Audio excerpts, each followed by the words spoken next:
Are you serious? Are you serious? Another day, another dead scientist. Now, we all know there's already been 55 dead bankers in the last year, and the number continues to rise with mysterious deaths. Guy shooting himself 7 times with a nail gun in the head. Do you believe he committed suicide? That's what they ruled. People found with their throats slit in the bathtub with the knife underneath them. Folks jumping off the 30th floor after making $10 million. Or the 14th floor. Or the 7th floor.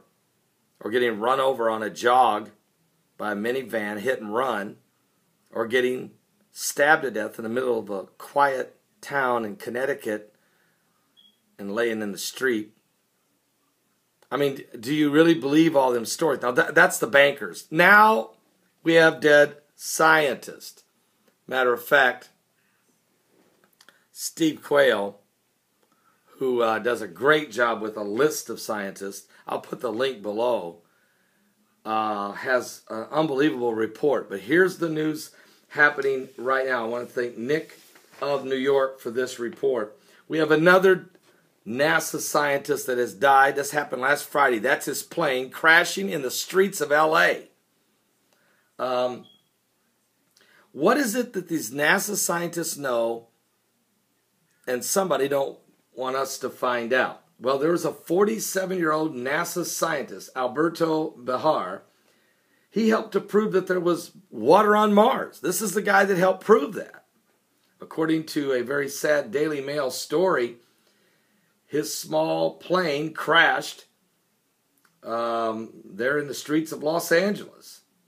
He's 47 years old. He is dead. What did he know? What about John Rogers? He was a tropical disease expert in the tropics. He worked with the National Institute of Health. He was found dead near his home in a wrecked car that went off an embankment in Maryland back in September of 2014. Single car crash. He's dead. What about Glenn Thomas? He was an AIDS and Ebola scientist expert, a spokesperson even for the World Health Organization. He was one of 298 people that died on that Malaysian air flight MH17, the one that was shot out of the sky over Ukraine. He was on that plane. What did he know that we are not going to find out? And then there was Mark Ferry, age 59. He's a nuclear engineer, a renowned American engineer. He was found dead in his hotel room of a apparent heart attack, maybe. What did he know as a nuclear engineer? And then there was Professor Carol Armbruster, age 69, from the university professor of astronomy and astrophysicist. She was found in her own home by her roommate, dead in the kitchen with a knife stuck in her neck, and she had been stabbed in the chest. Are you serious? What? But wait, there's more. There's Anne Sarinsky, age 53. She pioneered cervical cancer vaccine. Remember her? Doctors are still lost. They can't explain what killed her in her Hampstead home this past August 2014. They don't know what was the cause of death for this brilliant researcher. And then there's Shane Todd, age 31. He had a PhD in electrical engineering. He was an expert. He was also found dead. He was very uncomfortable with the work he was doing for a Chinese company with a brand new, one-of-a-kind machine that had to do with defense. He also was mysteriously found dead. But wait, what did he die from? I mean, that's always the question, right? What did he die from? Well, they don't know. Matter of fact, even 60 Minutes, CBS 48 Hours, did a show on it. What did this young man do? He was very uncomfortable with this one-of-a-kind machine that they had him testing. So he quit his job, got a different job in Virginia, bought a ticket to fly to Virginia to his new job, and on his way, he was killed in the plane crash. And then there's Dr. Richard Holmes, age 48. He was a weapons expert. Dr. Holmes believed to have worked on the production of chemical protection suits for troops for the invasion of 1991. Are you serious? They say that he committed suicide. And then there's Melissa Katuni. She died last January 2013. Firefighters had to get her charred body. She was a pediatrician. She had been murdered. She had been hogtied. She had been strangled and set on fire in her basement. She had worked at a children's hospital in Philadelphia as a leading pediatrician and researcher. And then there's Professor Dr. Richard Crow, age 60. He died back in May of this year. Apparently drove his car off the side of the road embankment in Arizona. He was involved in an astronomy program, involved in what's coming in the sky.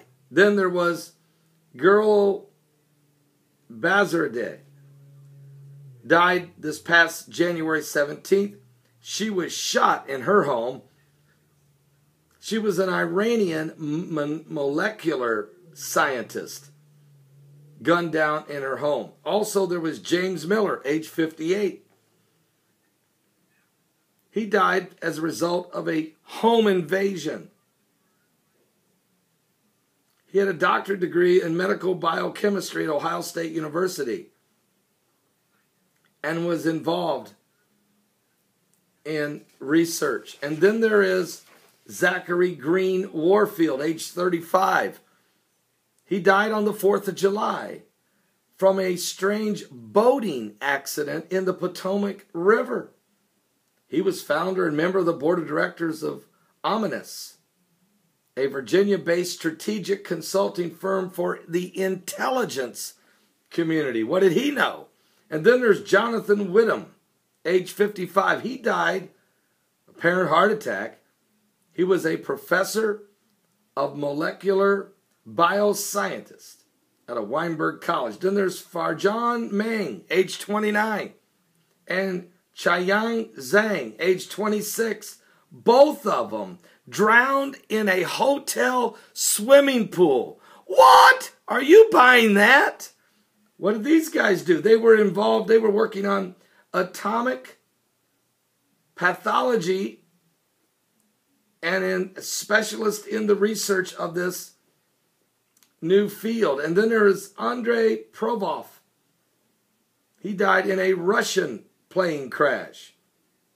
He was involved in hydropress factories and nuclear, and involved in development of Iran's nuclear plant. And then there's Roger Dickey, age 56. He died apparently because he jumped off the George Washington Bridge. He's a nuclear engineer. What nuclear engineer do you know at age 56 goes out and jumps off the George Washington Bridge? Are you buying that one? Folks, that's just a sampling of the 74 dead scientists listed on the Steve Quayle website. This article sent to me by Nick from New York is just a sampling of what's taking place. What is it they know? What is coming upon the earth? Is it plagues? Is it weapons? Is there things in the heavens?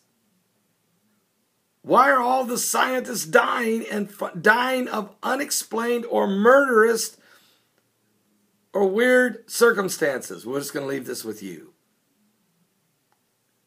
You need to give your life to Jesus Christ. We're running out of time. Something is going on. Christ is coming soon.